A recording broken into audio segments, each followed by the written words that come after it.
Aduoko ni Nyasaye maduong' erokamano kawuono maneno kochiwo thuolo mondo yal wachne Ilolwe TV ka. Adwa nawuoye muma mar chakruok matindo, mar chakruok adek matindo 20.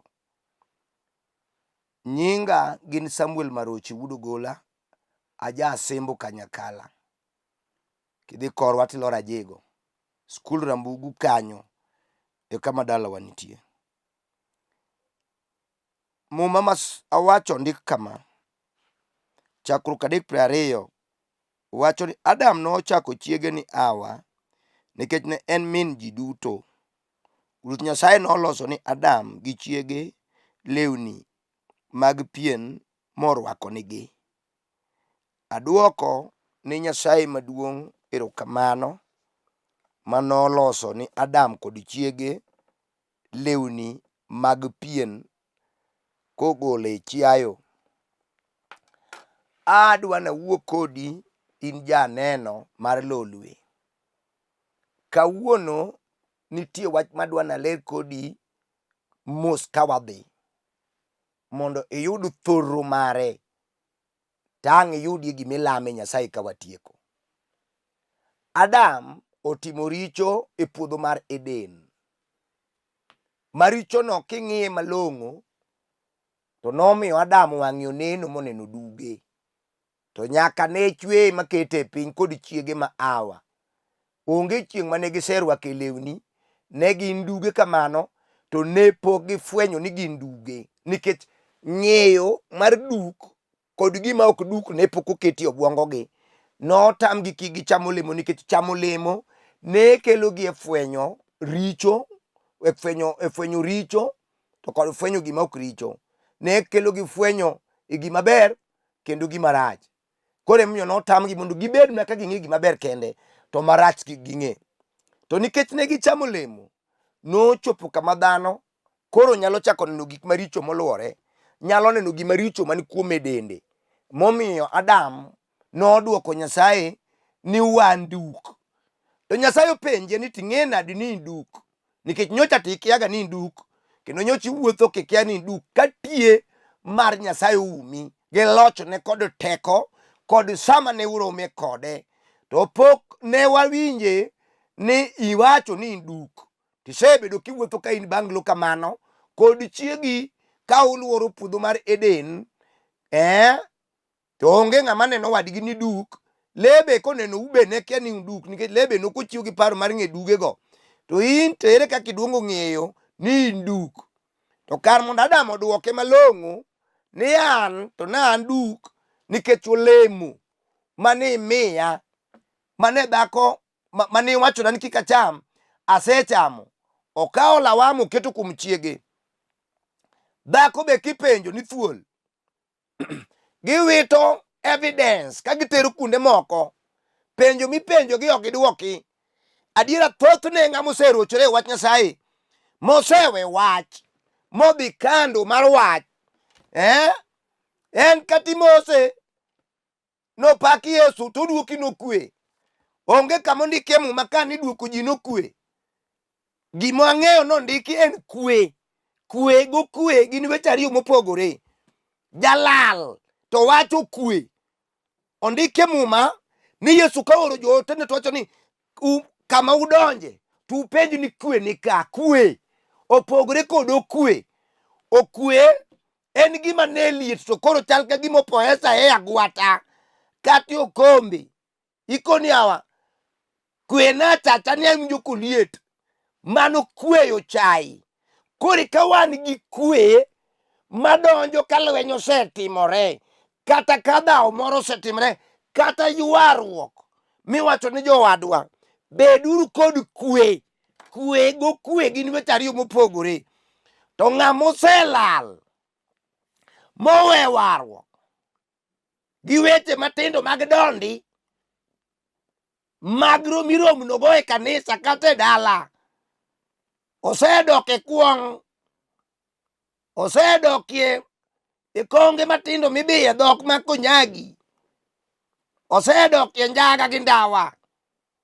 iwuoye ni nitie dhako molalre go kowe chiege, inene magendo makarafu migoye boda, ikuodhe ni mit kene mogonyo dhok to miyo jukwe e gweng'.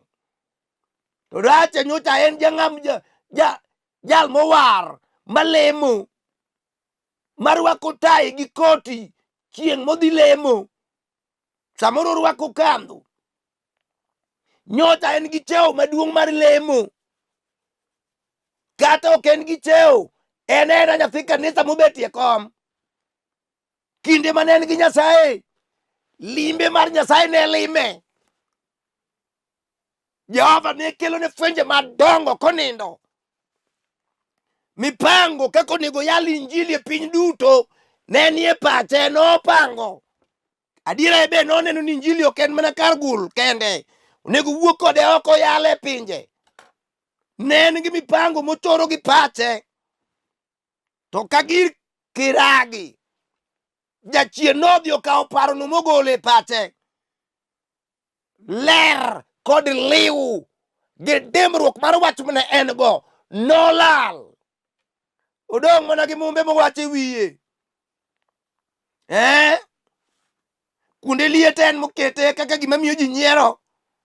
Kowacho mumbe manong'eyo mag Mathayo gi Jeremia. Kwato gware. Odong' gi weche miyogo ji nomera dhi ugi gino mos. Wabe ne wateme otamowa. Kobukore to ni ng'ama ong'e wach Nyasaye onge. Ji jopuonjre te onge ng'ama ong'e to ng'ato wach nong'eyo. En gi weche ma king'iyo to en mag failure. Ng'ama osefel e warruok. Odong' gi ywayo ji manie warruok kodwoko koma entie maonge geno. Komimadhe kwete. Dhok be ok luoki. Gin koma king'iyo to ji wang'i gi ojuol ka thuol madwa ka ng'ato. Okinyi chunye rach ka thuond rahi. Kocha modwa ywayo ji odwoke nikech osepodho. En ng'ama king'iyo malong'o to richo manotimo kapok oware oduogo nyaka ndalo 8 kako ndiki e muma. Dongi neno ka jayalo oting'o muma otero loka cha ong'ado ga ora. Jal manyocha yalo mapap go ma ji lam. Icho guogi gwe kokalo ora odhi loka cha. Okia. Jachien osekawo lewni kuome modong' duk. Odong' thiring'inyi. Odong' ka onge kata Yesu no. Odong' kodong' ma kata jachien omako nyathine. Kar mondo gol jachien e nying Yesu mondiki to okudhe ni thu. Tere ni nying Yesu onge kuome. Oselal en gi weche mifuambo. Jathueno mane lemo e od lemo. Manong'eyo kaka iloso gik moko. Jal mane rikni kating'o gik moko tere hekalu. Jal mane mondo gokinyi to pango kombe to yweyo. Jal mane ke wach moro moko matek to ne dhi e banki kata M-Pesa to golo pesa not malong'o. Icho duogo lal. Odokie mbiru, odokie dak. Odokie ndawa mimadho kong'iyo malo. Makata wang'o lweti odong' chuk to pod ywaya komor wang'. Mane modoke gi bucha nyuola migoyo ma ji be nyalo bane bad sati kagore. Odong' duk. Odong' koonge teko. Kuonde lemo tinde dumne mamihutu. Koneno joma lemo to mae momiyo nyocha oyoko chiege.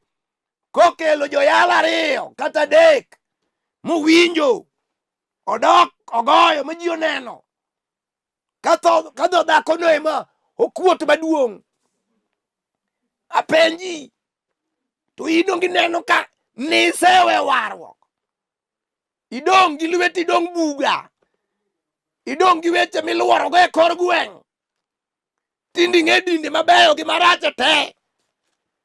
Din ka din kidhiye ni jowadwa limo uma na kurwake kana bedi ka okurwake ta haya ai ti wacho ni warwaki kiny kendo in e din moro idwa mana kuonde midhiye ma ji kiai mondo iyal dog ir Yesu ja Nazareth idong duk dhogi owe bedo matek iselal Adamu dong duk to okia ni jal ma wuoyo kode no ema nyalo rese odong koonge ng'ato gidong gi chiege gidong buga awinji Nyasaye olime to kia Nyasachwa jakinda makata ng'ato lal tome moduoke yo tuongo dog ni simba sama no jalimo e puodho mar Eden mano keti Adam chwechne mokwongo jal mano chweyo kohero kanye mwanene Nyasaye achiel nyadidek chieng' michwo Adam ok ochwe ka paro en achiel jal ni ochwe ni en ema nodhi endeleza dwach Nyasaye piny ka ochwe mondo control chwech Nyasaye te ochwe mondo mi Nyasaye duong' kolame ochwe Adam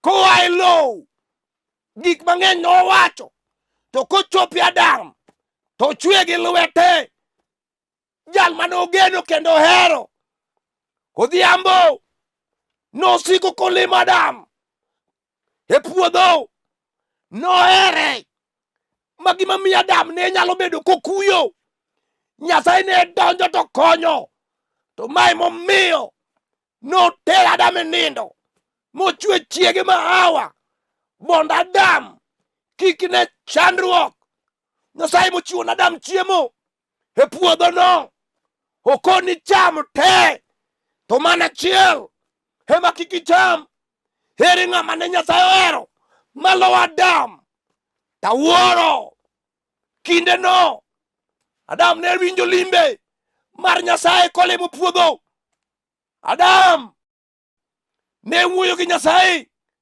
kaka wuoyo ni Adam ne onge rem to kata in kinde manowari donge neno ng'wono kinde no emitere nyithindo sikul kinde warruok kod ng'wono no emigero go odi mag mereba kinde no bebi ng'iewo go mitoka ma ji onene gweng'u ma ji opamo ni kopiyo ka wang'ne mitoka odonje donge neno ka kinde warruok be ma Ruoth otimo ni gik madongo iparo tuo maduong' mani wuotho go osiptande otamore to sama ne donje warruok no changi michung' malo kiting'o badi koni Ruoth Yesu timo na ng'wono apenji donge warruok emi kende ting'e maler ni ai kodhi mar misumba to warruok ka ema ni kende moriwo arus ma ji ong'olo kek mochamo ma ji opango renge warruok ka ema mi bedo dhano to dakika matin jachien ma jaachien no biro mong'wani moketie buombe ma koro kekethni ndike mar Isaya ni ratego komako ng'ato to ng'ama digol ng'ane lwete ka ok mana Nyasaye maruoyo sani no maki mong'wani moketie lo makata go haleluya tami jal ma yande mondo sa 9 pile kalamo Nyasaye otieno tinde nindo nyaka sa 3 jal ma yande dhi nyoluoro kuongo ni ji sa 7 jal ni tinde ok dhi Jumapil to tinde ko ohala oidho chieng' Jumapil kiwuok kode ni nadhi ohala oseng'wani tikia idong duk idong buga jachien mineno no biro kuodo wiye lela nomiyo Adam kod chiege ma Hawa owuok kama nosingni ng'wono, otergi otok oko mar puodho mar Eden, kuma bungego kwato, gi kuthe mag riengri, gi thuonde miyudo, kuma lwanda, gi kite mag ombo, mage miyudo, otergi oko, gineno kaber, giwe ratiro to gidhi oko, kuma koro iwacho niya, iya gi thuoni, ichiemo gi luya, in gi wasigu, Adam gi Hawa dok oko, nikech koro gin duk. Ng'ama onge teko Nyasaye, tuoche nyalo monje matieke. Ng'ama onge teko Nyasaye, anyuola nyalo wuok ni oko minindie badi. Ng'ama onge teko Nyasaye, gik mang'eny poe. Ng'ama onge teko Nyasaye, gik mang'eny nyalo tieke gi familine te. Gimoro amora kata makalo to rawe dalane, nikech Nyasaye ok odakie dalano. Apako Nyasaye maduong' mar yuoro, apako ja Nazareth, apako kingi mar kinge, apako jal ma humbe duong', apako jal ma kandho ni ng'ongo, apako jal ma duonde wuok aora, apako jal ma noketne sigisa mar kudhe wiye, jachir kathuon mar simba mar dhood Juda. Awuoyo kuom jal mane yamo winjo, awuoyo kuom jal ma joma notho nodhi e pinyno mowuok gi moko manonindo chon koyie kuom Yesu ja Nazareth. Awuoyo kuom jal mane tho ng'ulo kosekete dhoge. Awuoyo kuom jal man gi teko kuom jochiende mag tuoche, obed kansa kata alsa. Awuoyo kuom Yesu, teko Nyasaye, duong' kod bage loch gi teko, odok ni simba mar dhood Juda.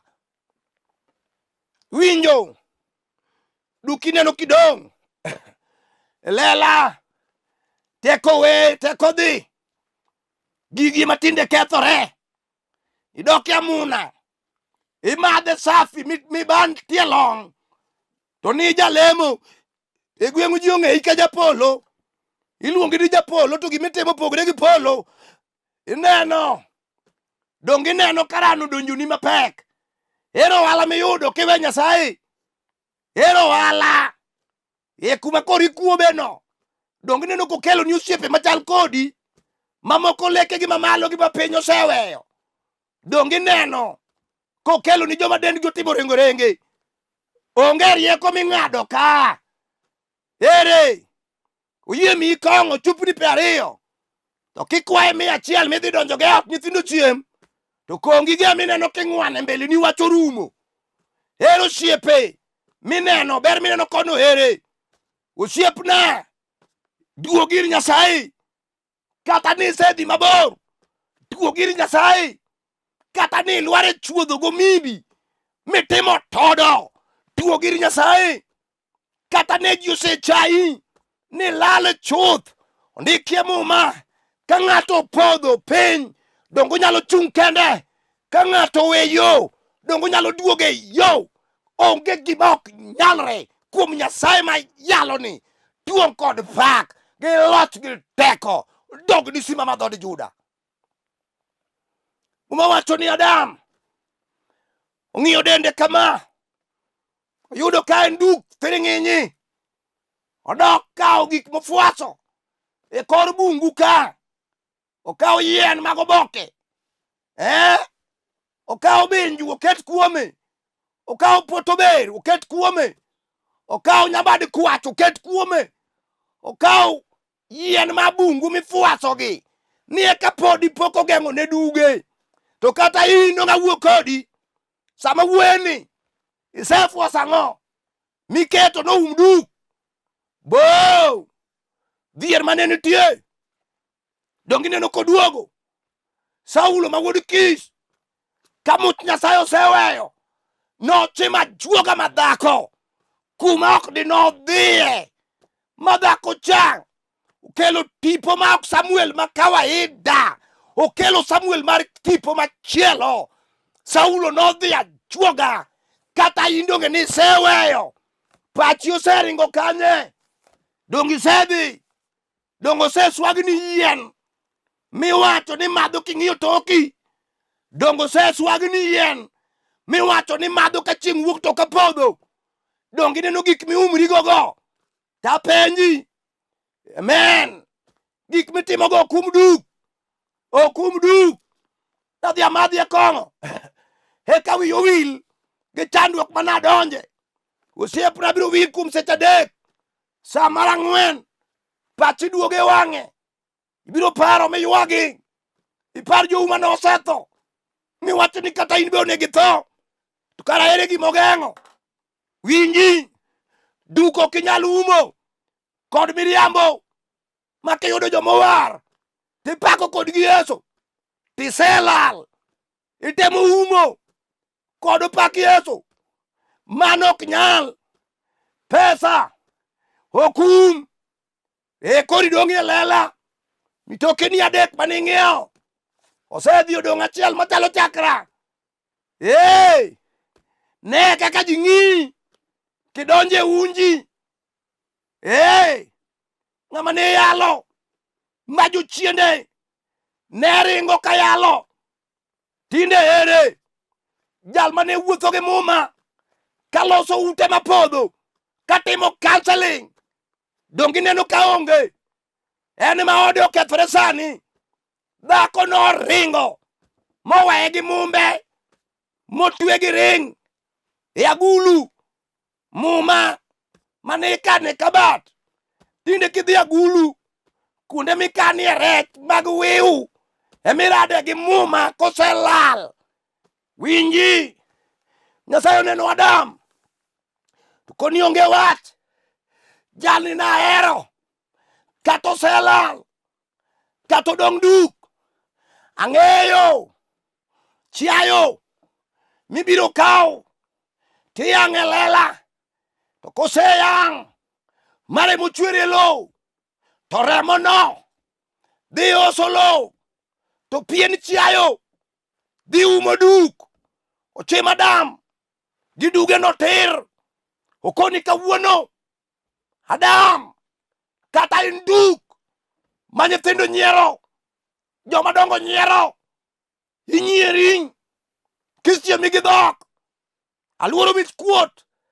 An Nyasaye gira mahero machweyo kamili, moting'o riekona, toting'o pacha, toting'o chalna. Aumo, oting'o pien kotimogo Adam kod Hawa machiege. Odiochieng' tir noumo dug Adam gi dug Hawa. Okoni kapok ariembou ma udhi oko mar puodho mar Eden, udhi kurwako nanga mawuoye ang'o?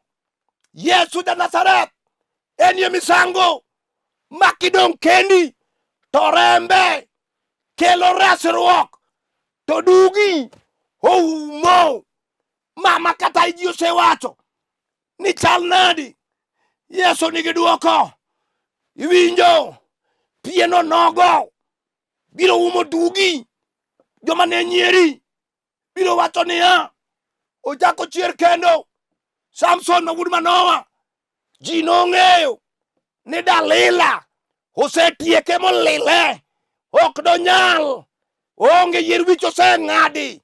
To nong'eyo, Samson nong'eyo ni Nyasache nyalo duogo for the second time. Nokwe teko makoyokre. Jehova mar polo nolimo Samson, okoni miya teko na nyadichiel. Kata sani Nyasaye wacho ni dongo nyalo duoki e yo michake yud teko, michake yud warruok. Kata ji osewacho ni ok inyal, Nyasachwa nyalo kelo nyadichiel kendo. Duong' kod pak gi loch kod teko odog ni simba ma dhod Juda, nyakwar Jesse. Sepako Jehova mar lweny. Yesu manitie pile. Ang'eyo jal mawuoyo kode ohinga mar ohinge, jatelo mar jotelo. We ywak duoga teko Nyasaye nitie. Pod nyalo duogo kuomi, pod nyalo timo gik ma yandi timo. Nyasaye nyalo medi go. Nyasaye nyalo chako pari nyadichiel. Chunyi owe chido ni selal, chunyi owe chido ni nduk. We ng'iyo gima ji wacho kuomi. Amua nyadichiel kimiyo wang'i ka jowi, ikona dok ir Yesu. Kijana cha manolal, mane mun gi omiyo mwandu, no ama moduogo, okona dhi dhiyo makati keta jatich ayie dhi luoko sende to an kama sama nodhi uma wacho ni wuon gi noyengo ka ng'iso nohere ka ng'e rwako ng'ato ka dok ir wuon gi nyaka remo chwer piny jaduong' cha noyengo ma ji nochiemo to remo nochwer to wuoyi cha noduogo kata sani nitie remo ma nochwer Kalvari madwa duoki e dala wuoru dwa duoki e dala meru dwa duoki kata nilal kapango to duoki we alamni yaria badi e TV no winjo ka sa oseromo tiwong mar Jehova oseuma alamo kama Nyasaye ija adiera kuom joma ja adiera mama norie bade michne manen godo oselal lemo manolemo ne jachien osekao jaduong' no ne jayalo namba nolalne chandruok e matindo neno odong' duk ka teko Nyasaye onge nena kijana no mane wer maber mane loko Kiswahili mane labo gi tweyo odok e disco make gi lweti machalo komeko kele chien one dara Jerusalem ye wang'e ket kion kod buok e chunjo ma jachien olalo momiyo gidong' duge Jehova tim maber par jogo apaki misingo mar lweny parna jatich Nyasaye Wudo Gembo Nyasaye ipare kod dadie ipare ruth mar ruodhi iparna jaoda Maselina Pio Wasiali kama entie Jehova piny dala Rambugu iparna go parna mamana Elido Wino Nyalang'o kanie piny Rambugu kotoyo Nyasaye ting'na go malo isirna go ichangna go Jehova mar lweny iparna Amos Mawudo Dera kanie piny mar Kabiria chung'na gi dichuogno gi chiege manyamalo irie badi kuome parna Juma Mawudo Sewe maja sembo kanyakala kanie piny Kibira chung'na gi jaode manyauyoma Nyasaye parna Adiel Mawudo Mbusi Nyasaye chung'na gi jaode chunga dielno Jehova mar polo gi jaode manyar Gema Sumbi ichung kodgi e lweny isirgi Nyasaye igolgi e paro igolgi e chandruok iting'i malo Nyasaye mondo piny ong'e adiera ni kare inyalo loko ng'ato tuong' kod pak gi locho dogni kiparo nodero tiparo na the finished work at Calvary mantie Kibera apako misinga mar lweny e nying Yesu Kristo ja Nazareth amen. Awacho kama samoro idwaro mondo inena kata mondo wawuo kodi wapuonjre kodi wach moro kata iloso chokruok mae namba na manyalo miyi mondo igochna mondo walamie Nyasaye 07 400 87 57 5 anuoyo 07 400 87 57 5 kidwara to kama lemi miluongo ni the finished work at Calvary nitie Olympic Kibera chopo Olympic kanyo kiwuok town kaw mitoka namba 32 Kencom kata namba boro e railways tichopo Olympic tigochna e namba mineno kaono ka in gi shida moro tigochna namba no mondo Nyasaye obed Nyasaye. Shalom, shalom, shalom.